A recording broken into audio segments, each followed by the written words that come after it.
Alguém já disse que o Brasil não é um país para principiantes. Para entender o Brasil, necessita-se coragem, respeito e uma dose de paciência.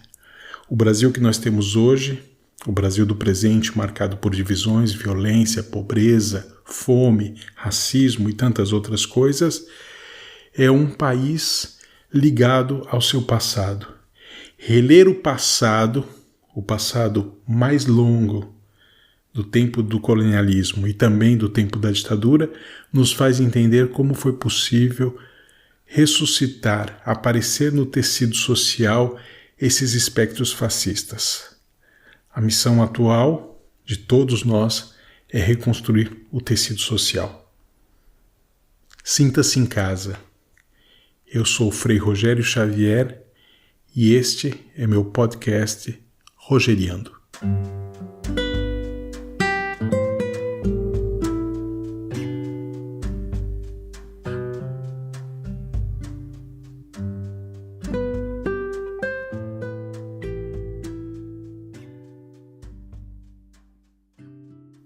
Depois do meu último podcast, eu passei a receber uma série de comentários, de propostas, de sugestões sobre temáticas. Temáticas muito interessantes que eu quero aproveitar em algum momento para fazer alguns podcasts sobre esses assuntos. Assuntos relacionados à igreja, relacionados à vida, à minha vida pessoal. Também coisas relacionadas a viagens, sobre o caminho de Santiago, que é algo tão presente nos meus comentários. Também eu recebi alguns comentários muito positivos sobre essa ideia de fazer comentários sobre filmes, ou sobre livros, ou sobre músicas, para que isso possa enriquecer o nosso debate. Mas um dos comentários que alguns enviaram para mim e que eu relutei bastante, já tem alguns meses desde a última eleição, era falar sobre o Brasil. Por quê? Porque simplesmente eu não me sentia confortável para falar sobre política, um assunto que eu gosto muito, mas eu não me sentia confortável por essa temática ter uma tensão muito grande e criar uma sensibilidade exacerbada entre algumas pessoas. Por isso eu relutei muito, mas depois de 1º de janeiro, depois da posse do presidente Lula, depois do fim do governo malfadado de Bolsonaro, eu me sinto na obrigação de trazer essa questão para o diálogo. E eu gostaria de me concentrar nesse podcast sobre a temática do Brasil. Talvez existam duas tentações aqui. Uma de futurologia, imaginar o que será o futuro governo do presidente Lula. E outra tentação é aquela de criar um verdadeiro malhação de Judas do governo precedente. Mas talvez o que me interesse nesse momento é falar e discutir e colocar no diálogo, é entender como que nós chegamos aonde nós chegamos. Sempre que me perguntam sobre o Brasil, sobre a situação política da nossa nação aqui no exterior, eu recordo uma frase que eu já escutei sendo atribuída a diversos autores, desde Tom Jobim até Charles de Gaulle, que diz que o Brasil não é um país para principiantes, para iniciantes, tem muitas variações. Eu costumo pensar exatamente nisso. O Brasil não é tão simples de se compreender. Acho que toda nação é assim. Mas algumas vezes a interpretação mais simplista é imaginar num grande bloco de Latinoamérica que nós somos mais um desses países. E na interpretação de algumas pessoas estrangeiras, nós somos um grande país das bananas, em que as leis não são seguidas, em que tudo se dá um jeitinho. Longe da verdade eles não estão, mas nós temos já uma tradição de democracia que nos permite perceber algumas variações anômalas, algumas variações patológicas do estado de normalidade. O Brasil ele tem que ser entendido não de uma forma simplista como é a situação atual. Talvez o Brasil deva ser compreendido também relendo o seu passado. Nós temos uma certa dificuldade de revisitar o nosso passado, de desenterrar alguns cadáveres que estão lá atrás e perceber que no meio desses cadáveres está a origem, a gênese de muitos dos nossos traumas atuais. Talvez se nós tivermos coragem de garimpar esse material um pouco multifaciado, um pouco estranho, nós começaremos a perceber que o nosso passado não é objeto só e tão somente de livros de história. Não é uma narrativa do passado, é uma leitura do presente. Por isso, voltar ao nosso passado é importante. E para isso eu gostaria de pontuar algumas coisas. Primeiro, o colonialismo, que permanece até os dias de hoje. Aquilo que foi chamado por alguns como síndrome do vira-lata. Nós imaginamos que sempre o que é dos outros é melhor. Imaginamos que aquilo que os outros fazem em outros países tem mais qualidade que a nossa. Além disso, nós temos um passado e uma dívida histórica que não pode ser negada. E não só não pode ser negada, como não pode ser esquecida, que é a escravidão. O processo de comércio de pessoas escravizadas feitas por Portugal e por muitos outros países da época tem raízes tão profundas no Brasil que fazem com que essa leitura classista, elitista, permaneça até os dias de hoje. Se nós pegarmos também que nós, como não somos uma colônia espanhola e como falamos uma outra língua em relação aos nossos vizinhos latino-americanos, nós também temos esse isolamento linguístico e cultural. Não nos sentimos como América Latina. Imaginamos que, quem sabe, talvez, as realidades da Europa e dos Estados Unidos são mais próximas de nós do que as realidades de uma Guiana, de um Paraguai, de uma Bolívia, uma Argentina, um Chile. Nós não sentimos ligados a esse grande patrimônio comum que é a América Latina, como diria Eduardo Galeano, essa América Latina que tem suas veias abertas, que tem a sua exploração patente para todo mundo. Bom, esse é um bloco. Pensar no nosso passado. Mas além disso, para pensar o nosso passado e fazer uma ponte com o presente, nós temos que entender que o nosso presente é um presente, no mínimo, caótico. Um presente marcado por divisões, que foram aquelas que nitidamente observamos durante as eleições, mas não só por isso. Nós também temos um presente marcado pela violência urbana, pela violência rural, pela violência contra os indígenas. Nós temos um presente marcado, desde o passado, pela pobreza, pela desigualdade social. Enquanto alguns têm o direito de entrar na fila para comprar jatinhos, outros estão na frente ou nos fundos dos açougues comprando ossos. Além disso, nós temos uma marca muito evidente no Brasil e em grande parte da América Latina, que é a fome. 33 milhões de brasileiros, nesse momento, passam por insegurança alimentar. E se nós formos ampliar não só a fome extrema, mas a situação de não ter o que comer em quantidade nutricional necessária, nós poderíamos colocar quase metade da população brasileira. Isso é uma vergonha, sobretudo quando pensamos que o Brasil é um dos países que mais produz alimentos no mundo.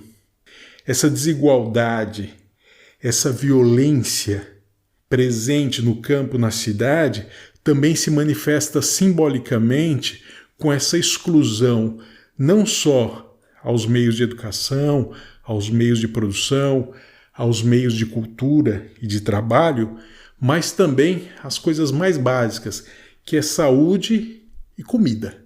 O Brasil também, no presente, é marcado por uma hipocrisia racista.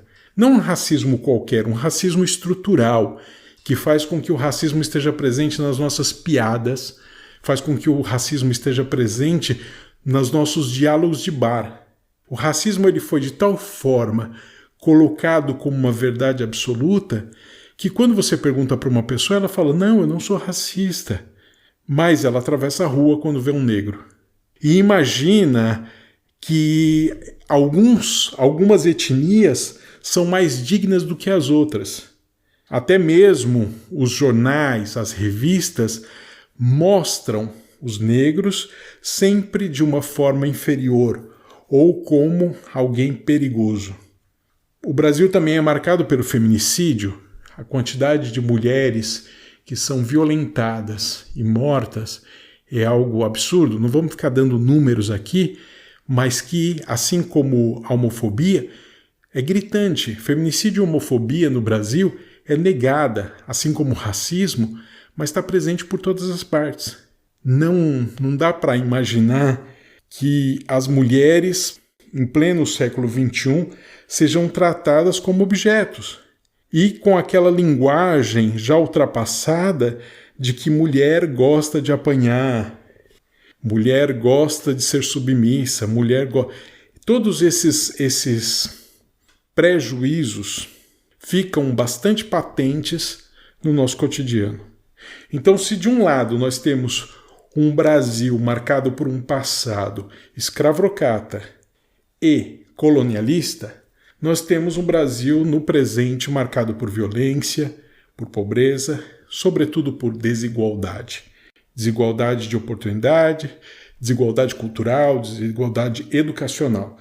E todas as vezes que alguém tenta romper esse modelo de exclusões, ele é taxado de comunista, maldito, perigoso. Por isso, o nosso presente ele é um material muito precioso para nós falarmos sobre o Brasil. Mas o passado é um material ainda mais precioso, porque é no passado que grande parte desses problemas que nós temos hoje estão em embrião já lá, na estrutura colonialista do Brasil. Mas nós temos um fato moderno, não tão distante, um fato que eu vivi, que é a nossa relação com a ditadura militar de 1964. A ditadura militar, ela coloca no meio da sociedade brasileira uma ruptura democrática tratada como algo normal. Se tem uma coisa que me impressiona na ditadura militar, cívico-militar, é a naturalização da tortura e dos crimes, e o silêncio. O silêncio ensurdecedor. O silêncio que produz uma ruptura democrática e o silêncio que cria castas. Trabalhadores, pessoas que produzem e pessoas que são inúteis. Essa categorização de que os artistas são perigosos, de que os intelectuais são perigosos. A ditadura cria um mecanismo de perseguição sofisticadíssimo que culmina num silenciamento de grande parte da população e faz com que nós convivamos com o medo de forma difusa, porém presente por todas as partes. Só que ditadura chega até nós no presente através de um ressentimento. Esses dias eu estava assistindo algumas imagens, alguns vídeos dessas pessoas que acamparam pedindo intervenção militar depois das eleições, rezando, Pai Nosso, pedindo a Deus, o Senhor dos Exércitos virá, alguns clamando os anjos, outros pedindo mais 72 horas, mais 72 horas, outros até mesmo pedindo intervenção de alienígenas, outros com um problema de cognição, um problema de não compreensão da realidade e com um desejo de um retorno a um passado. O nosso presente está marcado também por um ressentimento, uma nostalgia de uma ditadura, uma nostalgia de uma limitação de liberdades. Mas é interessante que é uma limitação de liberdades de alguns, porque outros terão toda a liberdade possível.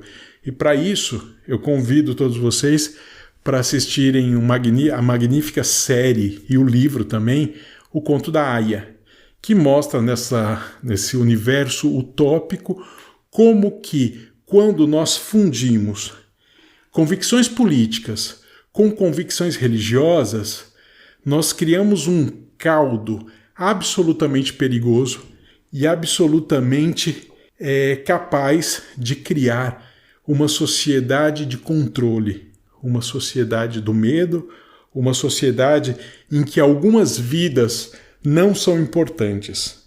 Em nome da importância de outras vidas, algumas são desprezivelmente descartadas. O nosso presente ficou patente nessa eleição e nessas manifestações de alguns grupos, muitas vezes até mesmo terroristas, é marcada por um ressentimento com o passado, com a ditadura. Então esse espectro fascista, ele retorna no nosso presente como uma forma, na minha visão, de um saudosismo dessa ditadura.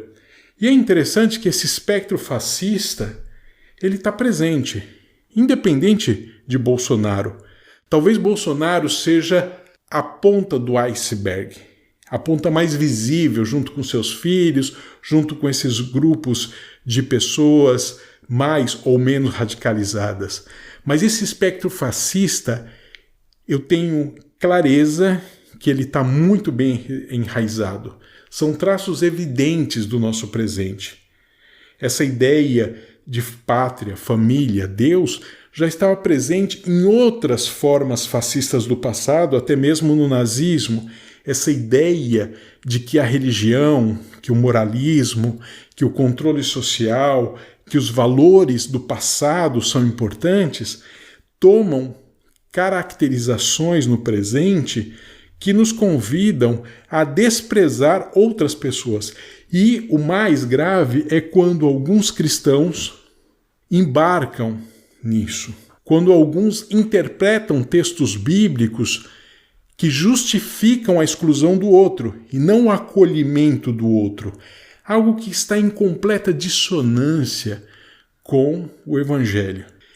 Esse espectro fascista também aparece no meio desse soberanismo ufanista, esse Brasil potente, esse Brasil perfeito, esse Brasil que existe na cabeça de alguns e que essas pessoas querem que esse modelo de Brasil seja colocado para todos. Mas isso também foi feito em outros lugares. Uma minoria radicalizando acaba contaminando uma grande parcela social. Uma minoria que tem esse ressentimento tão profundo e essa nostalgia de um passado que não viveram faz com que haja, sobretudo através dos meios de comunicação social modernos, uma contaminação de pessoas que estavam insatisfeitas. E a insatisfação faz parte do processo democrático. A insatisfação, o desacordo com o governo vigente é algo extremamente natural. Só que quando essas minorias absolutamente radicais contaminam o tecido social, aí aparecem delírios patéticos e patológicos. O que nós presenciamos esse dia, eu fiquei impressionado com aquela cena nos últimos dias do governo do Bolsonaro, em que ele sai para saudar, na frente do Palácio da Alvorada, ele sai para saudar um grupo de apoiadores que estão na frente do palácio, e a esposa dele, a Michelle Bolsonaro, se ajoelha em prantos. Se ajoelha em prantos como se o Brasil tivesse sendo entregue para os demônios. Ela que se coloca como uma mulher exemplar, religiosa e que com valores fortes do cristianismo, ela chora ajoelhada. Aquilo é muito simbólico. Aquilo é muito simbólico de como que determinadas ideias, determinados conceitos radicais acabam fazendo casa no nosso coração a tal ponto que nós não somos mais capazes de discernir de forma crítica o que é verdade, o que é construção social e o que é invenção. Essa ideia que é, digamos assim, não só promovida, mas potencializada através das fake news, de notícias falsas em que o próprio sistema de algoritmo da internet faz com que se criem bolhas, eu já falei isso em outro podcast, formem bolhas em que você acaba acreditando que todos estão acreditando naquilo que você pensa. Você acaba girando, é o cachorro que corre atrás da própria cauda. Você sempre cria teorias que justifiquem aquilo que você acredita. É interessante nesses meios sociais, pessoas que assistiam às lives do Bolsonaro e tentavam interpretar na posição da caneta, na posição do suco, na posição do... Tudo isso tentavam fazer uma leitura que ele queria dar mensagens cifradas.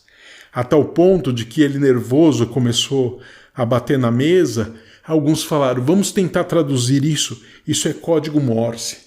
Outras até começaram a acreditar que era tão evidente e tão próximo esse golpe militar, seria algo tão palpável que eles não só acamparam, mas acreditaram, colocaram toda a confiança deles sempre com aquela ideia.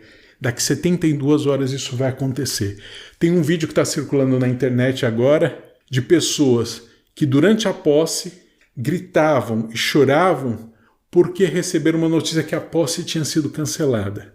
É uma completa desconexão entre a verdade, a realidade e o imaginário.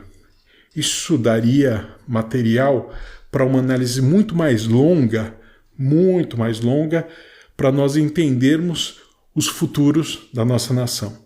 Bom, além disso, nós temos um componente muito forte, que é o componente religioso, que eu já falei aqui. Esse componente religioso, porque a religião ela tem a capacidade de te libertar, a religião tem a capacidade de fazer com que você pense a partir do seu credo de uma forma mais includente, ou a religião pode criar mecanismos internos de justificar toda forma de intolerância, de exclusão de todos aqueles que não pensam como eu penso.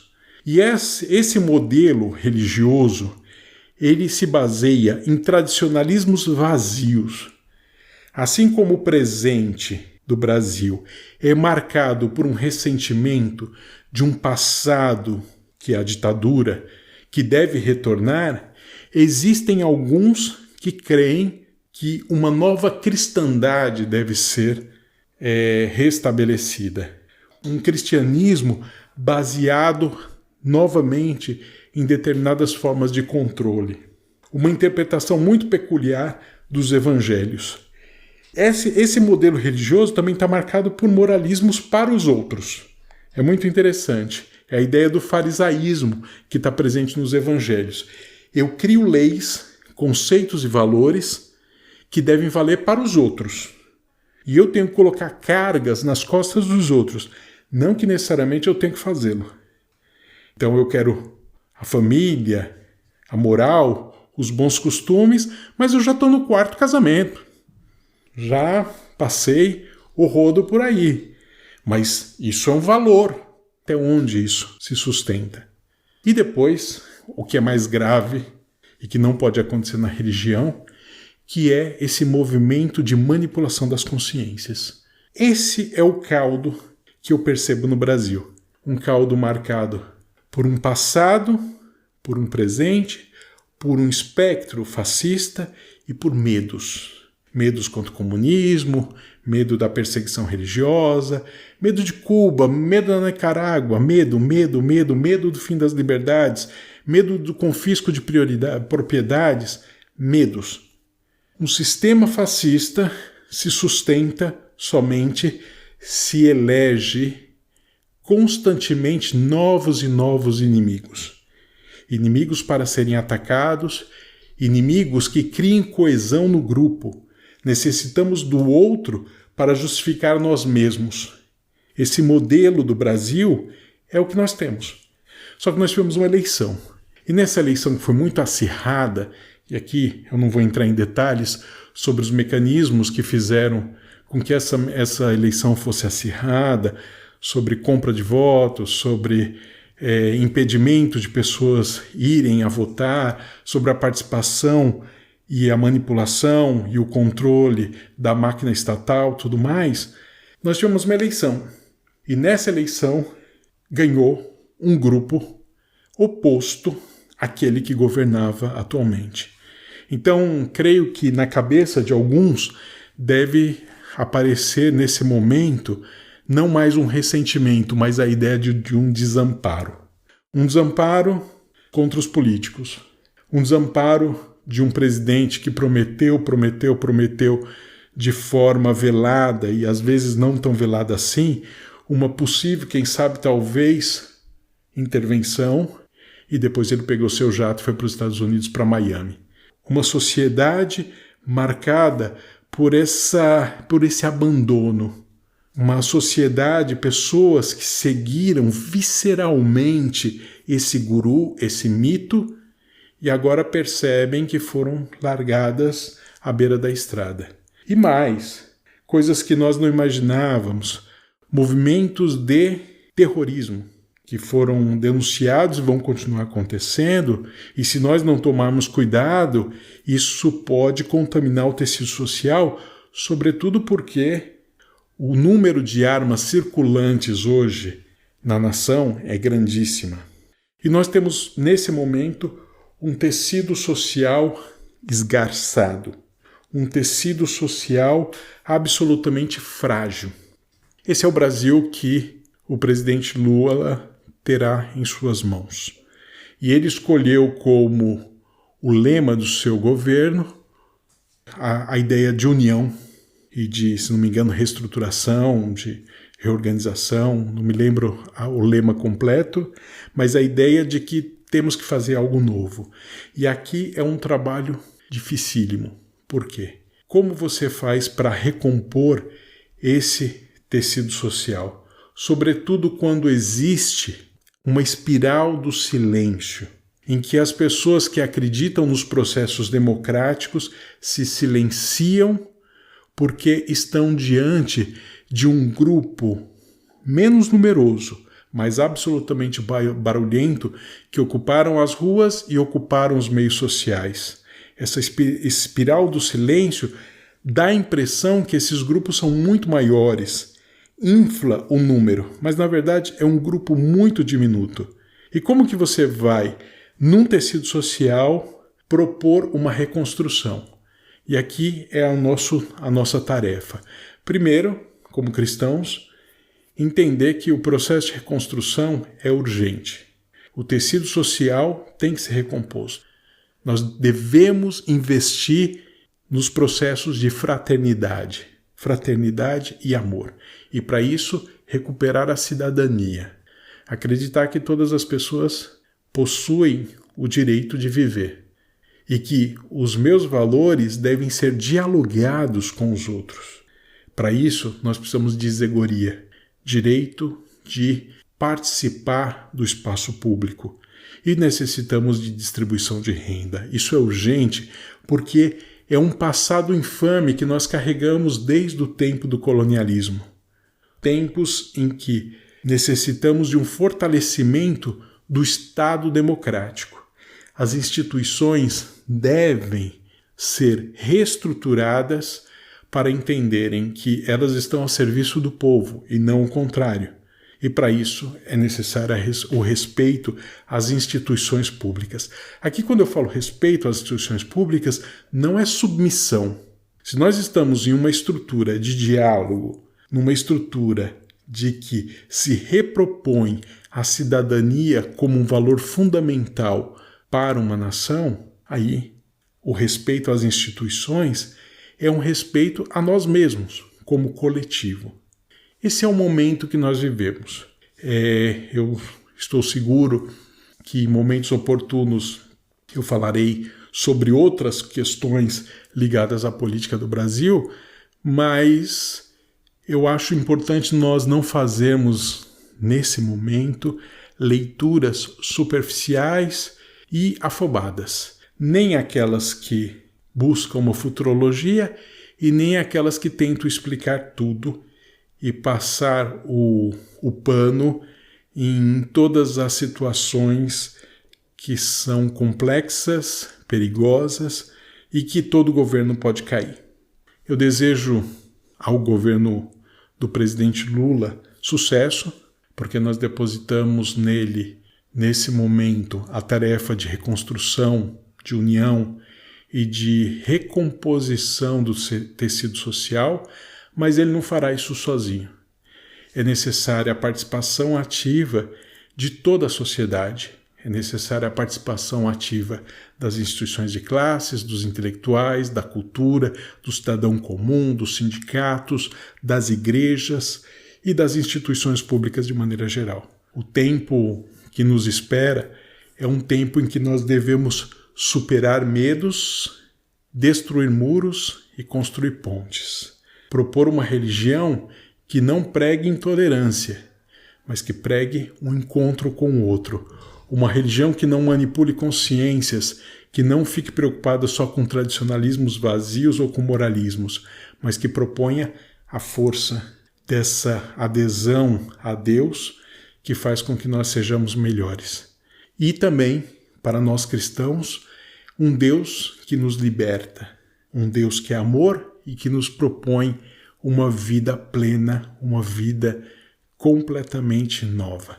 Esse passado da ditadura deve ser definitivamente revisitado, reavaliado e superado, para que esses espectros fascistas não habitem mais o nosso presente, para que esse traço evidente de formas autoritárias não ganhe o espaço público.